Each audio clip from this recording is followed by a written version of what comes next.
La société moderne est inséparable de certains objets qui jadis n'étaient que des accessoires, mais aujourd'hui les remplir à traverser toutes les frontières. Ces objets suivent l'homme partout dans son quotidien. Au bureau, à la cuisine et même dans la chambre à coucher, ces objets sont inévitables. Fabriqués par l'humain, ces objets sont placés au centre des activités pour lui faciliter la tâche, notamment de la communication et de la sécurité personnelle. C'est le cas d'un téléphone mobile, d'une machine ordinateur ou alors d'un fusil, une arme à feu. Incontestablement, l'homme a réduit le monde en un petit village qu'il contrôle et surveille à distance grâce à ces objets. Mais d'où proviennent les matières premières qui entrent en fabrication de ces précieux objets? La réponse à cette question nous a poussé à tourner le regard vers l'Afrique centrale, en République démocratique du Congo, un pays au centre du continent africain dont les drapeaux est tricolore, le bleu, les jaunes et les rouges. Les jaunes pour symboliser les différentes richesses du pays, principalement celles du sous-sol. Ici, à l'est du pays, nous sommes dans la province du Sud Kivu. Les principales sources des revenus de la population sont les commerces, l'agriculture et l'exploitation artisanale des minerais. Plusieurs minerais sont exploités dans la province du Sud Kivu. L'or, la cassitérite, les wolframites, les coltans, la tourmaline et même le diamant.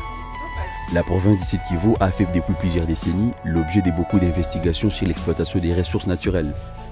Principalement, les ressources minières et leur impact sur le développement des communautés directement ou indirectement affectées par les activités extractives des minerais. Un contraste entre l'abondance des ressources naturelles et la pauvreté des populations parle d'elle-même à la première vue de la situation sociale des personnes et de l'état des infrastructures. Certains parlent d'un sort que le ciel a jeté à la RDC en faisant d'elle le réservoir de toutes les ressources naturelles.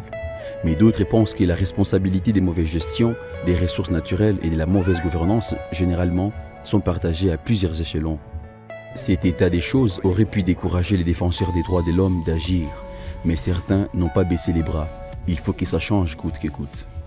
Nous avons suivi Mme Florence Deré-Roifora, un défenseur judiciaire des carrières et ancien agent de la commission épiscopale pour les ressources naturelles, avec laquelle elle a longtemps travaillé en accompagnant les communautés des zones minières et les regroupements des creuseurs artisanaux dans plusieurs territoires de la province du Sud Kivu. Nous avons voulu qu'elle nous partage son expérience sur la situation des niveaux de vie des communautés productrices de minerais, dont certains sont indispensables à la fabrication des appareils qui sont actuellement indispensables à notre vie au quotidien. Florence nous a conduits à Zola Zola, un site qui produit la cassitérite, les coltans et le wolframite. Zola Zola se situe approximativement à 120 km de la ville de Bukavu. On y accède par la voie routière. Les véhicules ne pouvant pas arriver jusqu'à la mine, nous avons pris les motocyclettes au centre d'Inzibira, à 10 km du site minier de Zola Zola. Le centre d'Inzibira est connu dans l'histoire de la région comme étant le lieu de rendez-vous des données et des recevoirs, un centre commercial où est commercialisée une grande quantité de minerais qui proviennent des territoires des Chabunda, des Mwenga et des Kabare. C'est en Zibira que se trouve les sièges de la coopérative minière Comidea, qui travaille avec Mme Florence. Son responsable, M. Nkubonagi Baatintaliza, nous accueille et nous conduit sans tarder vers le site minier des Zola Zola. Difficilement accessibles, les sentiers qui chevauchent les motos sont très dangereux. Difficilement, deux motos se dépassent avec beaucoup de risques de se retrouver dans la falaise. Mais avec Florence, il faut que l'on découvre ce qui se cache derrière ces montagnes. Nous sommes arrivés dans le village de Nyamwewe, qui héberge le site minier des Zola Zola. Les amis de Florence la reconnaissent. Mais ce jour-là, quelque chose s'est passé dans le village. Un malheur a frappé. Un petit garçon de 10 ans a succombé des suites d'une forte fièvre dont l'origine ne sera jamais connue. Les femmes et les hommes qui travaillent dans la mine et qui habitent majoritairement Nyamwewe sont tous au deuil. À Nyamwewe, il n'y a aucun hôpital. Le centre de santé le plus proche se trouve à 10 km et l'hôpital le plus proche à 55 km. La famille de ce petit garçon n'a pas les moyens de l'amener à l'hôpital. Nous avons assisté à l'enterrement du petit garçon et avions programmé de retourner quelques jours après pour visiter les hommes et les femmes dans leur travail à la mine.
Kama leo tunaweza kusherehekea hii siku sababu tulikumbwa na msiba wa mtoto wetu wa miaka 4 ambao alifariki jana msiku 2 ya huu mwaka wa 2018 mwezi wa 8. Sie kama tulikumbwa na ile msiba ni sababu ya ukosefu wa matunzo, ni sababu ya ukosefu wa hospitali karibu, ni sababu ya kutokupata mwae ya transporo kwa kusafirisha mtu kwenda kwa hospitali. Ndio maana sisi wote kama unao tunashirikiana hapa leo Bakrezer na mama Twangeze, ni sababu tunasherehekea hii siku kuu ya huyu kijana wetu mwenye alituacha. Na kama tuko hapa sio leo, si bote, hakuna mtu mwenye kwa mkazi, hakuna mwenye kwa unafaa kazi fulani, ni sababu ya machungu ya huyu mtoto wetu mwenye alituacha.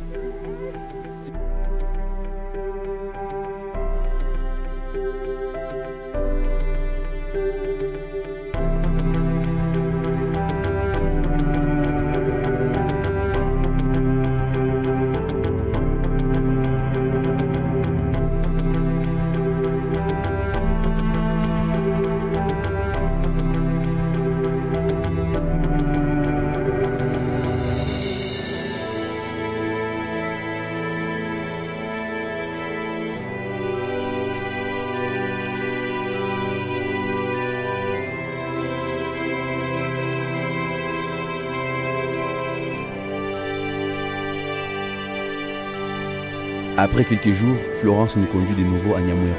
Nous avons suivi le même itinéraire.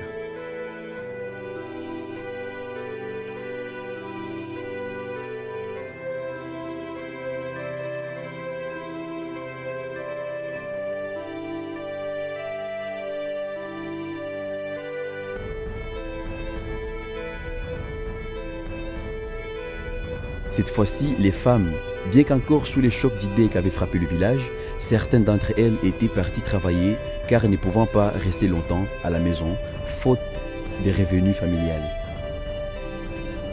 Madame Naweza Mouligé-Deline, la présidente des femmes des mines, communément appelée Mama Twangeze, nous accueille et nous conduit directement à la mine. Les sites des Zola Zola se trouvent à 2 km de l'endroit où les motos nous ont laissés. Il nous faut marcher à pied. À peine traversé le village, nous apercevons entre les montagnes les sites des Zola Zola, les femmes et les hommes à la recherche du trésor, les coltans, la castérite et l'ophromite.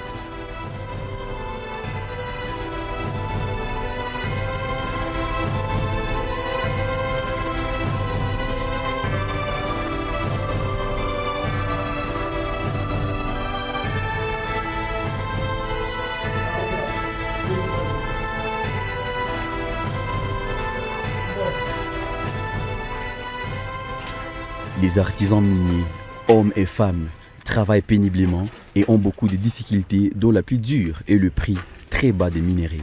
Les créateurs n'ont pas d'outils pour être informés des changements des prix sur le marché international. De la même manière que le prix des minerais est fixé unilatéralement au niveau international, de la même manière, il est fixé par les négociants commissionnaires qui achètent les minerais au niveau des sites miniers.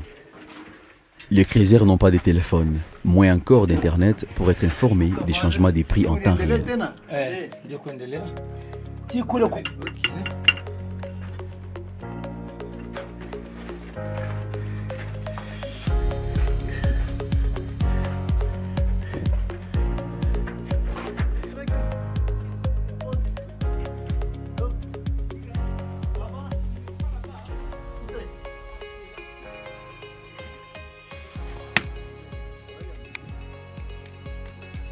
À main nue, elle casse les pierres. Des fois, elle les pile, d'où les noms Twangeuses. Souvent, les lieux d'extraction des pierres dans les puits est loin du lit de lavage. Ces femmes transportent les sacs de pierres sur leur dos pour servir d'autres femmes qui attendent pour casser et piler.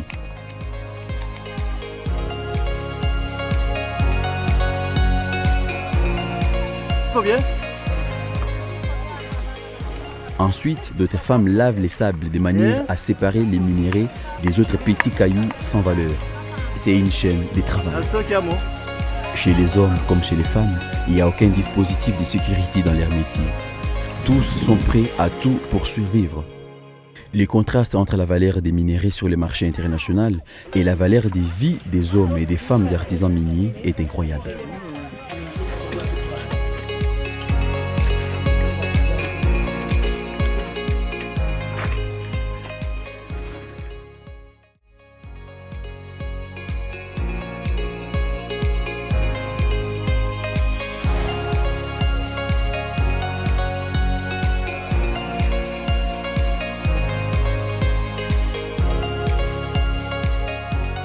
Bahati Bisimwa Cesar ndio jinangu. Niko na watoto 5, bawili banasoma.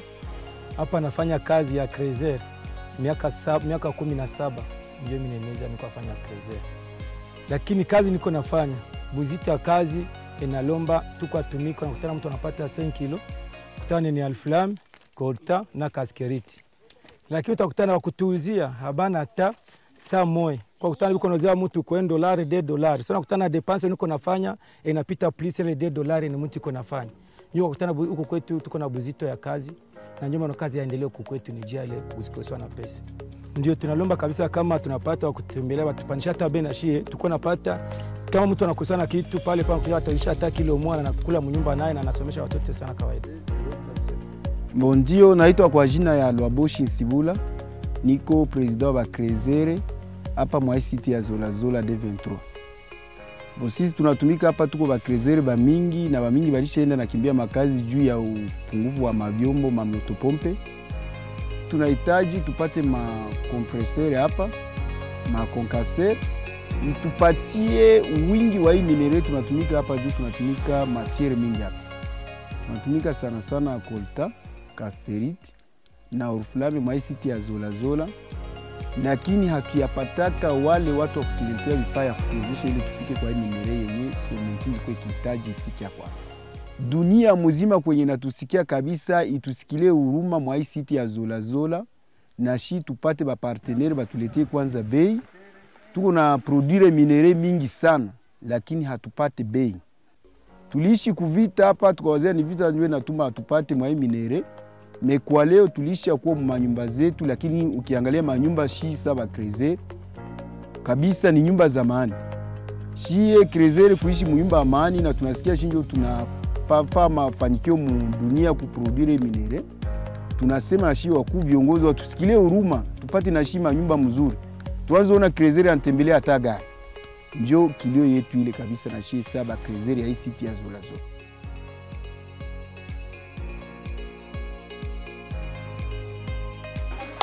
Ayant travaillé toute sa vie dans la mine, Madame Nankafu Mwabagula, veuve depuis une dizaine d'années, vit encore dans la pauvreté la plus extrême.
Nienaweza muligi ndimu imangizi wa bamama bashakula amabuye omuzola zola banakahumba olflame na kasterite ne kolta chi amazibu na mashigi na rugira munola karriere kugwere amazibu gibei byarwer kola kasterite urakayungukaga chikoki abaraka kola boba kayungusir enyanya lya ibei Oliwarigana ogwere bana nda munani omunyumpa bali balonza no kulia no gusoma no kuyambala lero abo bana lyo basomesa origane waje omukazi ulimama orapate chiru maganani lyo gapata $1 nguma chiru lyo ipate origane wokuzire idu yo byarumire banyama nabo bakola bakaja omukarriere enyanya lyo gurigana amazibu galimanje yo birumire geni ruhula sire hano ruli banyama rulagirire bwenene oburuli ahalalira chiru ruragira chiru ya kantine rwakaderoku rwanaja mwegisabura rumanyoku rwagikola rukayabirwa rumanyoku chiru agendi rola idenyi yo rumanyaguri rwashilipa eridenyi oburu ligiaru lagirire halinyama waligera tamira mwaga mishintia amishigo buchafu goshi aliaga tamalamo ame infection nago galigam kulikira hwali yapatege hopitale alibirira moduba duba yo kumurabala ntayo chiruli shinjo mwana afirire nyanya lyo gurigana nta hopitale namuheka koye duba duba erinyishe ko mwana ko hopitale nzibira omwana omukogwa ahwa direction omwana anafira agoma ziburuga gwere no munde mwiru chiniru rakabaga balara murulakire munaru yamire munda mulini rulabe guri akakalamo kiru kakajishanja rurenge mwakalamo ko kahuma omumishi tupate nibe iriyo kakola lyo rubono obunguki bulia abaraka kola bo bakayungusire hali ruwe rugakola eriru akalola halinyama wakabagwe ribiro byage bibiri nka Mungu ana murabiye Chirio ajagi guzara nagweri carte de crezere kumuyabire bulyanta ako abiheka runyire ni rumashi barurabale akaba hali obuhashe irubarurabale rulolenka akalamo kakakija kashanja mashi basengezi birumura ruyibagiraganira. La coopérative minière Comidea, au sein de laquelle sont regroupés les creuseurs artisanaux, n'a pas suffisamment de fonds propres de déroulement pour travailler réellement comme une coopérative. Malgré les autorisations légales, elle doit encore trouver des partenaires financiers pour asseoir son business et améliorer les conditions de vie des creuseurs artisanaux. Une lueur d'espoir est en train de naître à travers les partenariats entre la coopérative et l'atelier Thomas Becker.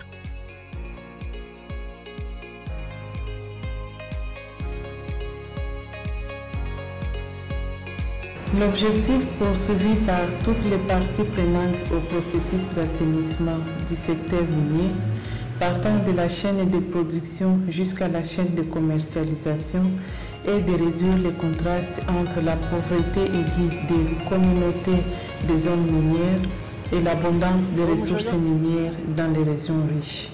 Pour cela, il est nécessaire que les producteurs de minerais, que sont les coopératives minières, puissent bâtir des partenariats forts qui reposent sur les relations gagnant-gagnant entre eux et les acheteurs ou les utilisateurs finaux. C'est dans ce cadre que la coopérative minière Comidea, qui a son siège en Zibira, a signé un contrat de partenariat avec l'atelier allemand Thomas Becker sur la commercialisation légale de l'or produit dans le site minier de Nyakabindi dans le territoire de Walungu. Ce contrat vise non seulement à améliorer les conditions de vie des creuseurs regroupés dans la coopérative minière, mais aussi à promouvoir les projets de développement des communautés de la zone minière de Nyakabindi. C'est un très bon exemple de partenariat dans le cadre où les communautés des zones minières qui plongent dans une pauvreté accrue peuvent bénéficier de minéraux qui sont produits dans leur milieu de manière à financer leurs propres projets et à permettre aux utilisateurs finaux d'en tirer un gain avec une conscience bien claire parce que les relations de gagnant-gagnant entre les producteurs et les acheteurs de minéraux sont garanties. Pendant plusieurs années, nous avions cru qu'il n'était pas possible d'exploiter de manière légale les minéraux de la partie est de la République démocratique du Congo compte tenu des années de conflits, de guerres que cette partie du pays a traversées. Cependant, aujourd'hui, il est possible de commercialiser l'or de Nyakabindi de manière légale et c'est un exemple qui vient d'être prouvé par l'atelier Thomas Becker et que d'autres partenaires devraient suivre.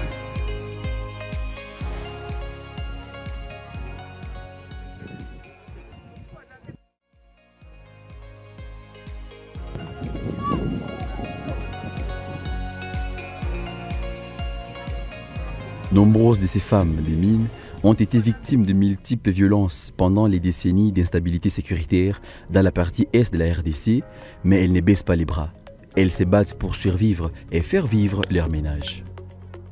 Madame Florence Terré-Roifora avait aidé à initier un projet sur les nouvelles alternatives professionnelles moins pénibles et qui peuvent améliorer l'autonomisation financière des femmes des mines. Plusieurs partenaires ont participé à la mise en œuvre de ces projets, certains d'autres en faveur des communautés des zones minières.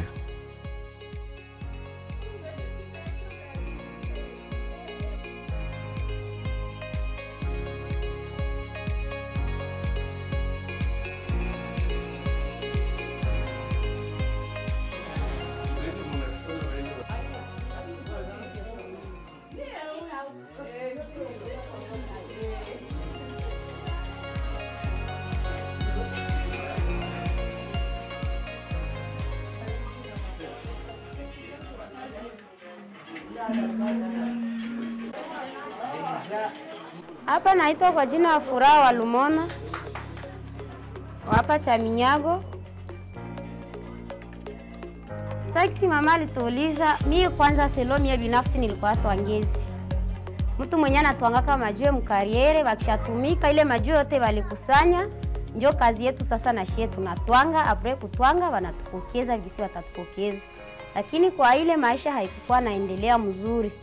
Lakini ya zaidi ni kushukuru sana, juu tulionaka hiyo nje na kuya ikatusaidia na mkutusaidia mpaka leo maisha takia nabadilika polepole. Kwa tutangua tunajuia mzuri, tunaona si maisha tabadilika na tuko njia ya kujua.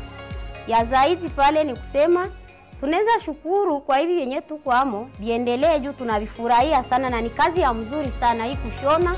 Kujua shona ni maisha yenye tatusaidia kwa maisha ya kesho.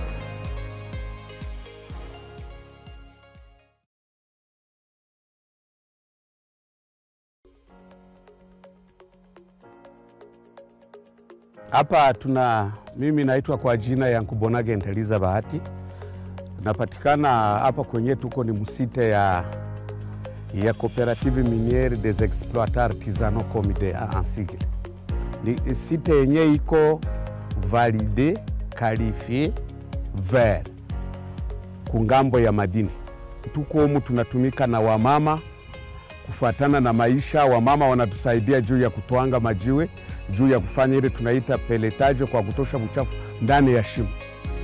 Na kama wanatusaidia wamoja wanaweza kutwanga majiwe, wengine hawaweze. Wale wamama wakatoka wakutwanga majiwe wenyewe walibakia, wengine wakaingia kazi ya kushona. Na hivi nyumba ilijengwa iko hapa na kuna wamama 10 na wale wamama 10 wako na mwenye anawasaidia kwa kuwafunza, wanaendelea na mpaka hivi ile kazi inaendelea mbele na wale wamama wanaanza kuyua kushona wamoja na tunafurahi sana wamama nao wapate maisha mazuri. Dans la joie et l'espoir de revoir bientôt Florence, nous avons quitté les femmes couturières pour retourner à Bukavu. Depuis que les guerres avaient causé des déplacements des populations et une forte exode rurale, la ville de Bukavu est devenue trop peuplée, pendant que les étendues des terres restent non cultivées en milieu rural. En plus des problèmes d'accaparement des terres, l'agriculture est délaissée à cause des traumatismes laissés par les guerres et l'incertitude du lendemain. L'agriculture, qui est le pilier de la sécurité alimentaire, a laissé la place à la déforestation. Nous pouvons voir dans cette zone minière les montagnes toutes nues. Le feu des brousses est compris par les communautés comme indispensable à l'élevage. Le contexte socio-économique de la RDC est d'autant difficile qu'il n'existe presque pas de classes moyennes. Les meilleurs projets sont ceux qui répondent aux besoins des communautés tout en encourageant l'entrepreneuriat privé au bénéfice collectif.